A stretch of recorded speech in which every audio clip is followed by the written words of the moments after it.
Hola queridos amigos, nuevamente hablando con ustedes desde Australia, el doctor Maximiliano, el médico que trabaja en los Andes, la Amazonía, la costa de Ecuador e inclusive en la Federación de Rusia, para decirles que la situación que se vive en Ecuador, la situación que se vive en Rusia y la situación que se vive en Groenlandia y Panamá es una situación un poco crítica. En el caso de Rusia, se está llevando al frente una guerra en la que todos apunta a que aparentemente Ucrania está perdida. Sin embargo, de acuerdo a la historia y a lo que yo conozco de Rusia, esta es la guerra que puede llegar a destruir a la Federación de Rusia, porque Ucrania en realidad es un estado de Rusia desde tiempos inmemoriales. Es al mismo tiempo el país que más conoce a Rusia. Pueden ustedes imaginarse que fue parte de la Unión Soviética y como parte de la Unión Soviética recibió entrenamiento militar e incluso aprendió a fabricar hasta armas atómicas. Y en base a eso es y se puede afirmar con certeza que Ucrania es el mejor enemigo que jamás pudo tener Rusia. El hecho de que Estados Unidos no le brinde apoyo ahora solamente obliga a los ucranianos, y no solamente a ellos, sino a todos los europeos, a reconsiderar su relación con Estados Unidos. Pero además pone a Rusia en la mira de todos los países de Europa y le convierte en un enemigo potencial y permanente que ya lo era desde los tiempos de la Segunda Guerra Mundial, cuando terminó la Segunda Guerra Mundial y se apropió de los países de Europa del Este. Lo sometió a través del Pacto de Varsovia, pero el fracaso de la Unión Soviética abrió las puertas a que realmente los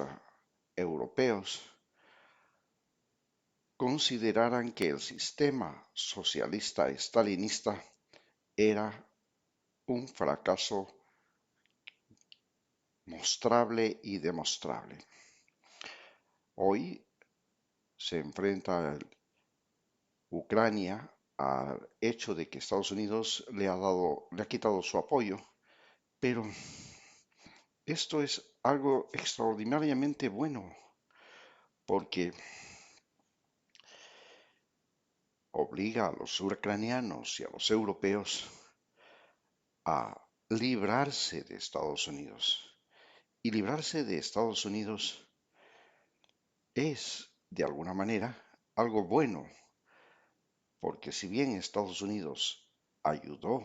a Europa después de la guerra y durante la guerra, a partir de estos momentos, de este siglo XXI y con el gobierno de Donald Trump, Estados Unidos ha enloquecido,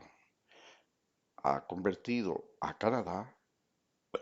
a América Latina, a China y a muchos otros países, inclusive a Sudáfrica, en enemigos. Esto se debe a que Estados Unidos ha podido elegir un demente senil como presidente y debido a que el sistema de democracia electoral con ese sistema que tienen de cuotas por cada uno de los estados, es decir, esta democracia indirecta que tienen, permite que individuos violadores, ladrones, estafadores, que pretendieron inclusive dar un golpe de Estado, como Donald Trump, que estafaron al estado de Nueva York y tienen sentencia. Es decir, delincuentes sentenciados puedan llegar a ser presidentes de ese país. Esto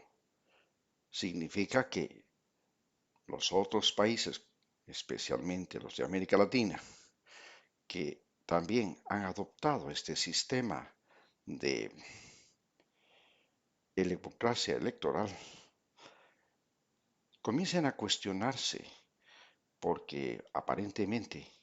este sistema de democracia electoral es un mecanismo mediante el cual los hombres ricos de cada uno de nuestros países pueden convertir a nuestros países en botín. Esto nos lleva de inmediato a lo que está pasando en Ecuador. Ecuador está viviendo en este momento elecciones y en estas elecciones hay una parte de izquierda del socialismo del siglo XXI con Luisa González y Rafael Correa de un lado y del otro lado a Donald Trump y su títere Daniel Noboa, un individuo terrateniente multimillonario, el más rico de Ecuador, que ha convertido en apenas 18 meses al Ecuador en un campo de guerra. Y en estos 18 meses de gobierno, Ecuador se ha convertido en el primer exportador mundial de cocaína, en el país más violento de Hispanoamérica, en uno de los países más violentos del mundo. Pero además ha convertido a toda la riqueza, tanto petrolera como minera, e inclusive a la alimentación escolar gratuita que brinda el Estado en las escuelas del país, en las escuelas fiscales, en botín político y en botín para su beneficio familiar y personal. Ya desde el gobierno de Lenín Moreno, los lagartos de San Borondón, que se llaman así a los ricos que viven en ese barrio adinerado de la ciudad de Guayaquil, convirtieron a Ecuador en un botín. En el caso de Lenín Moreno y Guillermo Lasso, los dos presidentes que anteceden al actual presidente, el botín estaba esencialmente en los préstamos del Fondo Monetario Internacional. Estos préstamos del Fondo Monetario Internacional finalmente iban a parar en proyectos, en compras, en adquisiciones, en construcciones, en inversiones, en las cuales había grandes negocios turbios, a tal punto que en el gobierno del presidente Guillermo Lasso, el director de todas las empresas públicas del Estado, que era el mayor beneficiario de estos préstamos del Fondo Monetario Internacional, salió prófugo del país robándose millones. Y lo tienen detenido ahora en Argentina, pero hasta el día de hoy se lo puede juzgar. Pero además, son estos últimos gobiernos, especialmente el de Guillermo Lasso y el de Daniel Noboa, que han convertido a los puertos de Ecuador en los principales puertos exportadores de cocaína del mundo. En el caso de Guillermo Lasso, entregó los puertos a la mafia albanesa que había financiado su campaña y que tenía relaciones directas con su cuñado y que, a cambio de ellos poner a los administradores de los puertos e inclusive a los policías que vigilaban la carga naval, la carga en los puertos, este gobierno de Guillermo Lasso convirtió ya a Guayaquil en el primer puerto exportador de cocaína del mundo. Hoy, los barcos de la flota naviera ecuatoriana que transportan banano, entre los cuales hay numerosos barcos de la flota privada del presidente de la República,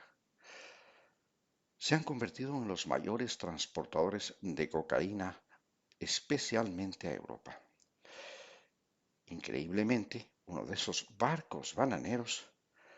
llegó a transportar 13 toneladas de cocaína a España, el mayor embarque jamás capturado en ese país. Y curiosamente, fue a través de un barco de la flota bananera ecuatoriana. Y el que tiene la mayor cantidad de barcos de la flota bananera ecuatoriana es justamente Daniel Noboa y su familia. Hoy tenemos el problema del escándalo de la concesión de Sacha, un campo petrolero que produce actualmente 80.000 barriles diarios de petróleo. Todo el petróleo que prácticamente necesita la refinería estatal de Esmeraldas para producir combustibles y gas para el uso doméstico del país. De acuerdo con este contrato, no solamente que por 20 años tienen el derecho a extraer petróleo, sino que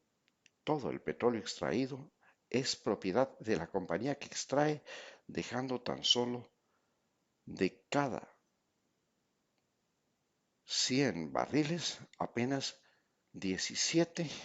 para el Estado ecuatoriano. Este atraco se ha convertido ahora en la principal vergüenza de este gobierno y posiblemente la principal razón por la que puede perder el país y puede perder el gobierno Daniel Noboa. Y es posible que si él pierde las elecciones, inmediatamente él y su familia pasarán a ser juzgados por este atraco al Estado ecuatoriano. Ante esta realidad, los indígenas en el Ecuador para el próximo 23 de marzo ya planifican unas protestas, pero recomendamos a ISA y a todos los indígenas de la CONAIE que las protestas no se realicen con marchas hacia la capital, sino que se procure más bien un bloqueo en todas las carreteras del país, especialmente de la sierra, para que las ciudades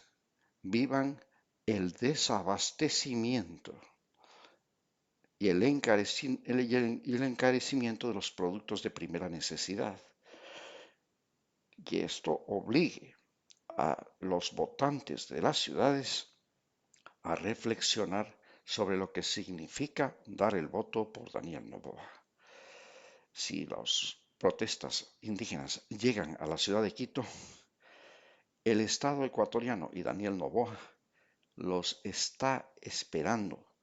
con las mandíbulas abiertas, listos para tragarlos,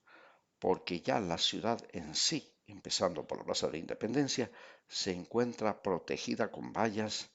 la policía tiene ya zonificada y distribuida la defensa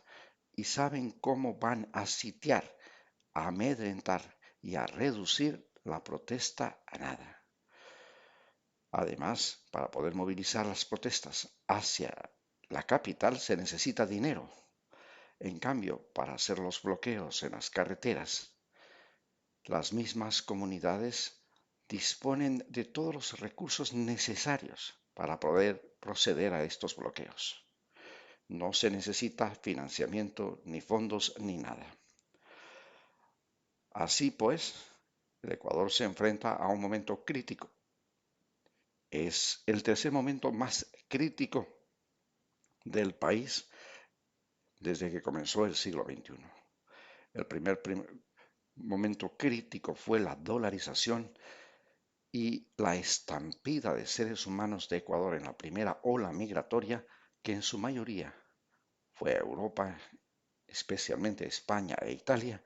y que curiosamente por primera vez era una ola donde habían muchísimas mujeres que preferían salir a trabajar en cualquier cosa allá en esos países, especialmente en servicios domésticos o cuidado de ancianos, que vivir en este país. El segundo momento crítico que vivimos fue la pandemia, aquella cuarentena, aquel distanciamiento social, la falta de transporte, la falta de abastecimiento de los mercados, el cierre de las vías, el distanciamiento social, el cambio en la modalidad de educación con modalidad educativa a distancia. Todo esto cambió el comportamiento de nosotros los ecuatorianos. Y como consecuencia de eso, nació una ola de desempleo que se ha traducido en una ola migratoria, la segunda ola migratoria de ecuatorianos, especialmente ahora a Estados Unidos, en la que ya no solamente se van hombres y mujeres, sino que inclusive van llevando a sus niños y que ahora están viviendo el retorno forzado y a patadas desde los Estados Unidos por la política de Trump de expulsión masiva de migrantes, especialmente latinoamericanos y, por supuesto, a la cabeza de ellos, de los colombianos, venezolanos, ecuatorianos y mexicanos. Por esto, actualmente estamos viviendo ya el tercer momento dramático de la historia de Ecuador. El momento en que el Ecuador ha pasado a convertirse en un botín donde los lagartos de San Borondón, encabezados por Daniel Noboa, quieren robarle a todos los ecuatorianos primero el oro, plata, cobre y zinc en las minas que existen en la zona próxima a la represa Toachi Pilatón, en la bajada Quito Santo Domingo, donde está la denominada mina de la plata. Luego han querido robarse el dinero a través de los contratos para la alimentación escolar. Y el tercero, ahora el más terrible y grave de todos, pretende robarse el dinero del petróleo de los ecuatorianos y por 20 años concesionarse el campo más rico de explotación petrolera del país, el campo Sacha, que produce 80.000 barriles diarios de petróleo, que ahora son botín de la familia del presidente. Muchas gracias.